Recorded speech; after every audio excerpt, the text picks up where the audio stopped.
अध्याय 3। पेड़ों के बीच में एक जगह थी जो बाम्बी की माँ की थी।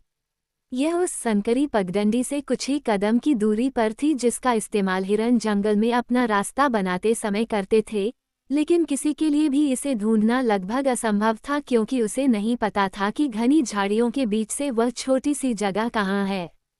ये सिर्फ एक संकरी जगह थी, इतनी संकरी कि इसमें सिर्फ बाम्बी और उसकी माँ के लिए जगह थी, और यह इतनी नीची थी कि जब बाम्बी की माँ खड़ी होती तो उसका सिर टहनियों और शाखाओं के बीच में होता।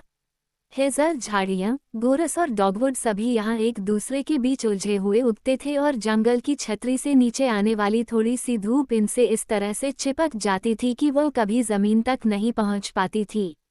ये वह कमरा था जहाँ बाम्बी दुनिया में आया और यहीं उसने और उसकी माँ ने अपना घर बनाया। अब उसकी माँ जमीन पर दबी हुई सो रही थी। बाम्बी भी थोड़ा सो गया था, लेकिन अब वो काफी सक्रिय हो गया था। वो खड़ा हुआ और चारों ओर देखने लगा। यहाँ जंगल के अंदर छाया थी, लगभग अंधेरा था। जंगल में हल्की सरसराहट और सिसकारी की आवाजें सुनी जा सकती थीं। यहाँ वहाँ चूहे चहचहा रहे थे, यहाँ वहाँ कठफोड़वे की हंसी या कौवे की उदास भौंकने की आवाजें आ रही थीं। बाकी सब पास और दूर शांत था। दोपहर की गर्मी में सिर्फ हवा गर्म हो गई थी, और अगर आप ध्यान से सुने तो वह भी सुनी जा सकती थी। यहाँ जंगल में नमी और उमस थी। बाम्बी ने अपनी माँ की ओर देखा। क्या तुम सो रही हो? नहीं, उसकी माँ सो नहीं रही थी। वह तो तुरंत जाग गई थी जब बाम्बी उठ खड़ा हुआ था। अब हम क्या करेंगे? बाम्बी ने पूछा। कुछ नहीं, उसकी माँ ने जवाब दिया। हम जहाँ हैं वहीं रहेंगे। बस एक अच्छे बच्चे की तरह लेट जाओ और सो जाओ। लेकिन बाम्बी को सोने का मन नहीं था। चलो, उसने विनती की। चलो घास के मैदान पर चलते हैं। उसकी माँ ने अपना सिर उठाया। घास के मैदान में? अब घास के मैदान में? वो इतनी हैरान और इतनी घबराई हुई लग रही थी कि बाम्बी काफी डर गई। तो क्या हम अब घास के मैदान में नहीं जा सकते? उसने शर्माते हुए पूछा। नहीं, उसकी माँ ने जवाब दिया, और यह काफी निर्णायक लग रहा था। नहीं, यह अभी संभव नहीं है। क्यों नहीं? बाम्बी ने पूछा क्योंकि उसे पता चल गया था कि यहाँ कुछ बहुत ही अजीब चल रहा है। वह और भी डर गया, लेकिन साथ ही उसे हर चीज के बारे में जानने की इच्छा भी हुई। हम अब घास के मैदान में क्यों नहीं जा सकते? तुम ये सब बाद में सीखोगे, जब तुम थोड़े बड़े हो जाओगे, उसकी माँ ने उसे आश्वस्त किया। बाम्बी ने जिद की। तुम मुझे अभी क्यों नहीं बताओगे? बाद में, उसकी माँ ने दोहराया। तुम अभी भी एक छोटे बच्चे हो, उसने धीरे से कहा, और तुम छोटे बच्चों के साथ इस तरह की बातें नहीं करते। वह बहुत गंभीर हो गई थी। अब घास के मैदान पर मैं बस इसके बारे में सोचना नहीं चाहती।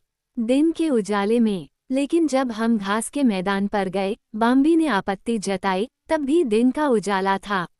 वह अलग था, उसकी माँ ने समझाया। वह सुबह सुबह हुआ था। तो क्या तुम वहाँ सुबह सुबह ही जा सकते हो? बाम्बी बहुत जिज्ञासु हो गई थी। उसकी माँ ने धैर्य बनाए रखा। केवल सुबह सुबह या शाम को देर से, या रात में, और दिन में नहीं, कभी नहीं। उसकी माँ झिझकी। हाँ, उसने आखिरकार कहा, कभी कभी। हम में से कुछ लोग दिन में भी वहाँ जाते हैं, कभी कभी। लेकिन ऐसा विशेष परिस्थितियों में होता है। मैं तुम्हें वास्तव में यह नहीं समझा सकती। तुम अभी भी बहुत छोटे हो। कुछ लोग वहाँ जाते हैं, लेकिन फिर वे खुद को बहुत बड़े खतरे में डाल देते हैं। उनके लिए क्या खतरनाक है?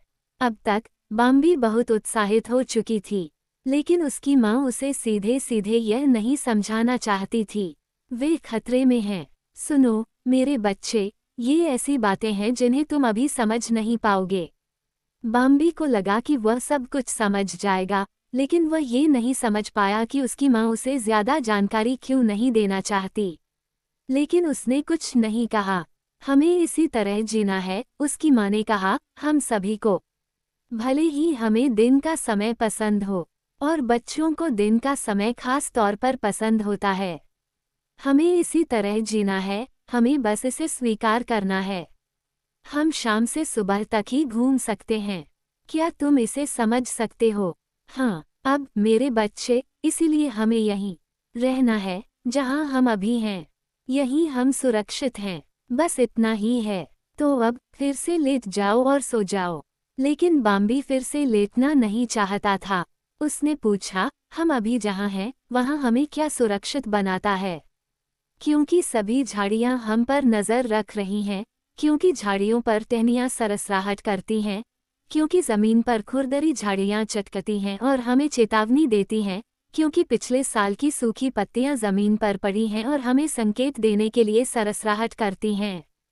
क्योंकि वहाँ नीलकंठ हैं, मैगपाई भी हैं, वे हम पर नज़र रखते हैं, और इसी तरह हम जानते हैं कि कोई हमारे पास पहुँचने से बहुत पहले आ रहा है। ये क्या है? बाम्बी ने पूछा। पिछले साल की सूखी पत्तियाँ। आओ और मेरे पास बैठो, उसकी माँ ने कहा। मैं तुम्हें सब कुछ बताऊंगी। बाम्बी खुशी खुशी उसके पास जाकर बैठ गया और उसके करीब आकर बैठ गया, जबकि वो उसे समझा रही थी कि पेड़ हमेशा हरे नहीं रहते, धूप और प्यारी गर्मी चली जाती है। फिर ठंड पड़ती है, ठंड के कारण पत्तियां पीली पड़ जाती हैं, वे भूरी और लाल हो जाती हैं और एक एक करके पेड़ों से गिर जाती हैं, ताकि वे और झाड़ियां अपनी नंगी शाखाओं को आसमान की ओर बढ़ा सकें और पूरी तरह से वीरान दिखें। लेकिन मृत पत्तियां जमीन पर पड़ी रहती हैं, और जब कोई उन्हें हिलाता है तो वे सरसराहट करती हैं, कोई आ रहा है। ओह, वे बहुत अच्छे हैं, पिछले साल की ये मृत पत्तियां। वे इतनी उत्सुकता से और जिस तरह से वे निगरानी करती हैं, उससे हमारी अच्छी सेवा करती हैं। और अब, गर्मियों के बीच में, उनमें से बहुत से अभी भी जमीन पर उगने वाली चीज़ों के नीचे छिपे हुए हैं और वे किसी भी खतरे के बारे में उसके नज़दीक आने से बहुत पहले ही चेतावनी दे देते हैं। बाम्बी अपनी माँ से चिपक गया। वह घास के मैदान के बारे में सब कुछ भूल गया। यहाँ बैठकर अपनी माँ की बातें सुनना कितना आरामदायक था। फिर, जब उसकी माँ ने बोलना बंद कर दिया, तो उसने सोचा कि उसने क्या कहा था। उसने सोचा कि अच्छे, पुराने पत्तों का इतना ध्यान रखना बहुत अच्छा है, भले ही वे मर चुके थे और जम चुके थे और पहले से ही बहुत कुछ झेल चुके थे। उसने सोचने की कोशिश की कि वह खतरा क्या हो सकता है, जिसके बारे में उसकी माँ लगातार बात कर रही थी। लेकिन वह सब सोचने से थक गया, उसके चारों ओर सब कुछ शांत था, आप केवल हवा की गर्मी सुन सकते थे। और वह सो गया।